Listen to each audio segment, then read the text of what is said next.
Invisible Man by H.G. Wells. Chapter 5. The Burglary at the Vicarage. The facts of the burglary at the vicarage came to us chiefly through the medium of the vicar and his wife.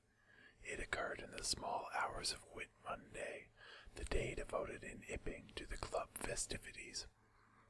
Mrs. Bunting, it seemed, woke up suddenly in the stillness that comes before the dawn, with the strong impression that the door of their bedroom had opened and closed. She did not arouse her husband at first, but sat up in bed listening.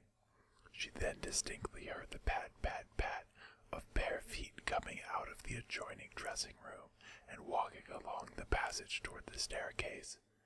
As soon as she felt assured of this, she aroused the Reverend Mr. Bunting as quietly as possible. He did not strike a light, but putting on his spectacles, her dressing gown, and his bath slippers, he went out on the landing to listen. He heard quite distinctly a fumbling going on at his study desk downstairs, and then a violent sneeze. At that he returned to his bedroom, armed himself with the most obvious weapon, the poker, and descended the staircase as noiselessly as possible. Mrs. Bunting came out on the landing. The hour was about 4, and the ultimate darkness of the night was past. There was a faint shimmer of light in the hall, but the study doorway yawned impenetrably black. Everything was still except the faint creaking of the stairs under Mr. Bunting's tread and the slight movements in the study. Then something snapped.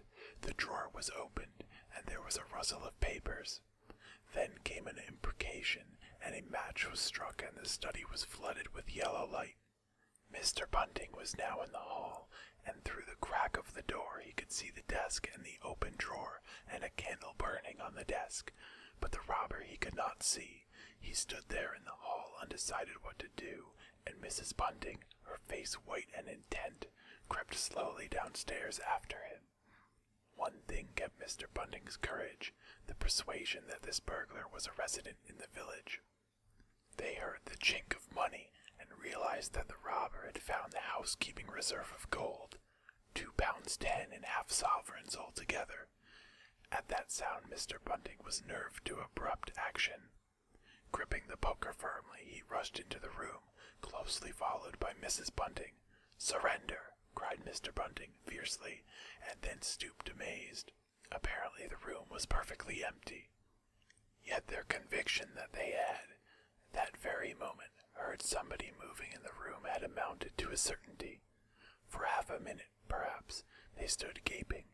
Then Mrs. Bunting went across the room and looked behind the screen, while Mr. Bunting, by a kindred impulse, peered under the desk.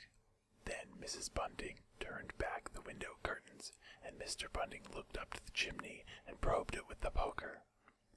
Then Mrs. Bunting scrutinized the waste paper basket, and Mr. Bunting opened the lid of the coal scuttle. Then they came to a stop and stood with eyes interrogating each other. "I could have sworn," said Mr. Bunting. "The candle," said Mr. Bunting. "Who lit the candle?" "The drawer," said Mrs. Bunting. "And the money's gone." She went hastily to the doorway.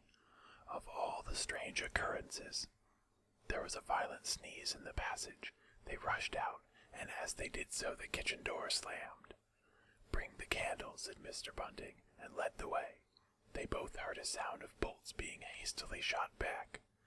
As he opened the kitchen door, he saw through the scullery that the back door was just opening, and the faint light of early dawn displayed the dark masses of the garden beyond. He is certain that nothing went out of the door. It opened, stood open for a moment, and then closed with a slam. As it did so, the candle Mrs. Bunting was carrying from the study flickered and flared. It was a minute or more before they entered the kitchen. The place was empty. They refastened the back door, examined the kitchen, pantry, and scullery thoroughly, and at last went down into the cellar.